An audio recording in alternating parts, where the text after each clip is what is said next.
মেয়েদের মধ্যে যদি হরিণের খাসলত আসে, আল্লাহ পাক রব্বুল আলামিন দুইটা পুরস্কার দান করবেন পর্দা করার দ্বারা। পর্দা করার পুরস্কার কয়টা? পর্দার পুরস্কার কয়টা? পর্দার পুরস্কার দুইটা। একটা দুনিয়ায়, মানে দুটোটাই দুনিয়ায়, আখিরাতেরটা ভরে, নগদটা বলি শুধু, আর বাকিটা থাক। ও দুনিয়ার মানুষেরা, ছাগল এবং হরিণ গঠনের দিক দিয়ে দেখতে শুনতে একই রকমের দেখা যায়, চেহারা সুরাত এবং মুখের অবয়ব একই রকমের। সরাসরি হরিণ দেখেন নাই কখনো? ছাগলের মতো না মুখ, কথা না, ছাগলের মতো মুখ না হরিণের, ছাগলের মতো মুখ হরিণের। এরপরে হরিণের মধ্যে দুইটা গুণ আছে, একটা হলো বাহ্যিক গুণ আর একটা হলো অভ্যন্তরীণ গুণ। বাহ্যিক গুণ হলো হরিণের চেহারাটা সবসময়ের জন্য সুন্দর থাকে, হরিণের চেহারাটা সবসময়ের জন্য সুন্দর থাকে। হরিণের কাজল মাথা চোখের উদাহরণ মানুষ দিয়ে থাকে, কথা বলেন ঠিক? টানা টানা সুন্দর হরিণের মতো ডাগর ডাগর চোখ, এটা উদাহরণ দেয় মানুষ এত সুন্দর চেহারা হরিণের।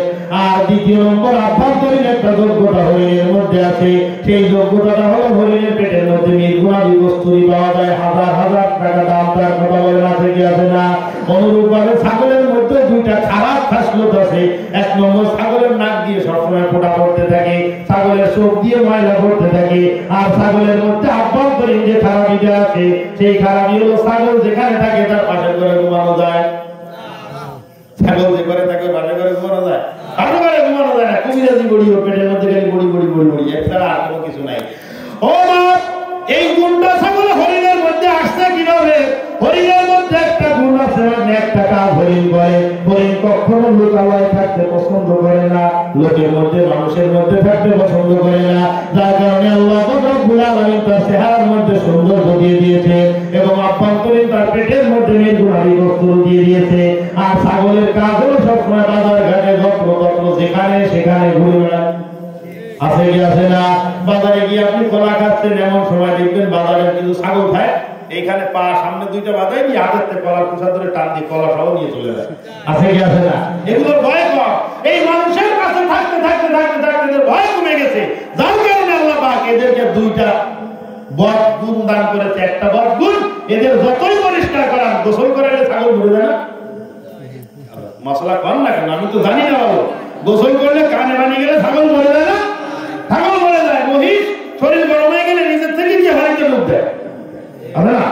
এটা সিস্টেম। এই ছাগল গোসল করানো যায় না, ওরা পরিষ্কার পরিচ্ছন্ন রাখা যায় না, তাই ওর মধ্যে খারাপ অভ্যাস যেখানে সেখানে যায়, লোকালয় করে।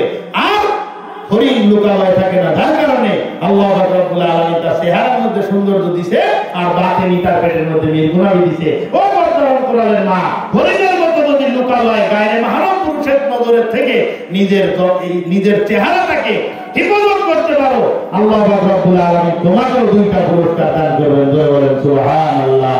এক নম্বর পুরস্কার, তোমার চেহারাটা যদি কালো হয়, আল্লাহ রাব্বুল আলামিন পর্দায় থাকার কারণে ওই চেহারার মধ্যে সুন্দর একটা লাবণ্য প্রদান করবেন। জয় বলেন সুবহানাল্লাহ। অনেকে বলতেছে হুজুর, কালো মহিলার চেহারার মধ্যে লাবণ্য পাবে কিভাবে? আমি আপনাকে বলতেছি বাবা, আজকে এখান থেকে বাড়িতে গিয়ে একটা তক্তা সবুজ ঘাসের উপরে ফেলায় রাখবেন, 15 দিন পরে তক্তাটা উঠাবেন, দেখবেন সবুজ ঘাসগুলো সব কালো হয়ে যাবে। কথা ঠিক হয়েছে, তারা কিন্তু আমার সঙ্গে নাই। এই ঘাসের উপরে, সবুজ ঘাসের উপরে একটা তক্তা ফেলায় রাখলেন, 15 দিন পরে উঠানোর পরে এটা সাদা হয় না কালো হয়? একদম মিশমিশে সবুজ। এই ঘাসটা যদি 15 দিন পর্দায় থাকার কারণে সাদা হইতে পারে, আরশে আজিমের মালিকের ফরজ বিধান পর্দা রক্ষা করার জন্য খাস পর্দায় থাকলে ওই মায়ের চেহারার মধ্যে কি আল্লাহ লাবণ্যতা দিতে পারে কি পারে না? আর ওই মায়ের পেটের মধ্যে আল্লাহ পাক হরিণের মতো নির্গুণাদি কস্তুরী দান করবেন। হযরত আব্দুল কাদের জিলানীর মতো সন্তান আল্লাহ রাব্বুল আলামিন তোমার গর্ভে দান করবে। মা আশরাফ আলী থানভীকে তোমার গর্ভে দান করবে। সাইয়্যিদুল ফকিহ মুফাসসিরে কোরআন হযরত রশিদ আহমদ গঙ্গুহি রাহমাতুল্লাহ আলাইহির মতো মুহাক্কিক আলেম তোমার গর্ভে আল্লাহ পাক দান করবে। জোরে জোরে বলেন সুবহানাল্লাহ। শুধু সন্তান পাওয়ার জন্য খাস পর্দায় থাকতে হবে। আল্লাহ নবী বলেছেন, নিসাউন কাসিয়াতুন আরিয়াতুন মাইলাতুন মুমিলাত। এমন কিছু মহিলারা আছে বেপরদা অবস্থায় কাপড় এমন কিছু কাপড় পরিধান করে বাজার ঘাটে যেখানে সেখানে যায়, তাদের এই কাপড়ের কারণে পর পুরুষ তাদের দিকে তাকায়, তারাও পর পুরুষের দিকে তাকায়। আমার নবী ডাক দিয়ে বলতেছে, মা এই সমস্ত মহিলারা কিয়ামতের ময়দানে আল্লাহর জান্নাতের ঘিরান পর্যন্ত পাবে না। বলে বলেন নাউযুবিল্লাহ। ওয়া ইন্না রিহাহা লা তুজাদু মিন মাসিরাতিন কাযা ওয়া কাযা। আর জান্নাতের সুঘ্রাণ পাওয়া যায় 500 বছর রাস্তার দূরত্ব থেকে। বলেন সুবহানাল্লাহ। আল্লাহ পাক রব্বুল আলামিন আমাদেরকে যে কথাগুলো বললাম এ পর্যন্ত, এগুলোর উপরে আমল করার, বুঝার আমল করার তৌফিক দান করুন। সবাই বলেন আমিন। স্বাভাবিকভাবে সবসময় একদম বরাবরই আমার একটা অভ্যাস, ছোটটা আগের থেকে অনেক বেশি আলহামদুলিল্লাহ, তাতে সমস্যা নেই, কিন্তু আমার এই কষ্ট লাগতেছে যে সারাদিন এই লোকগুলা মেহনত পরিশ্রম করে পরের বাড়ি দিন মজুরি করার লোক এখানে হয়তো উপস্থিত থাকলে আছে কি আছে না? আছে ভাই। যাই হোক, আলহামদুলিল্লাহ যে কথাগুলো বললাম, বিশেষ করে আমি দুইটা কথা বলতে চাইলাম। একটা হলো আমার মা বোনদের কেমন হইতে হবে, আর একটা হলো এই ইংরেজ আমেরিকা আমাদেরকে যে টোটকা খাওয়ানোর চেষ্টা করতেছে, এই টোটকা থেকে সাবধানে থাকতে হবে। রাজি আছি তো ইনশাআল্লাহ? খবরদার খবরদার, আজকের থেকে নিয়ত করেন, আমার স্ত্রী, আমার মেয়ে, আমার পুত্রবধূ বেপরদা অবস্থায় বাহিরে যাবে না। আমার ঘরের, আমার বাড়ির চতুর্পাশটা অন্তত পক্ষে খেজুরের ওই সুগরির ওই যে কি কয় পাতা দিয়ে হইলে অন্তত আমি ঢেকে রাখবো। আমার বাড়িতে পরপুরুষের যত্রতত্র যাতায়াত এটা বন্ধ করে দিব। রাজি আছি তো ইনশাআল্লাহ? রাজি আছি তো ইনশাআল্লাহ? জয়েন্ট ফ্যামিলিতে হইলে আরো সব থেকে বেশি সমস্যা। ছোট ভাই ভাবি, আরে ভাবি দেওয়ার ভাবি একটু রহস্য করবে না, এরকম কোনো হয়? এই সমস্ত সামাজিকতার কপালে জাটার বাড়ি হয়। এই সমস্ত সামাজিকতা বাদ দেন, এই সমস্ত সামাজিকতা চলবে না।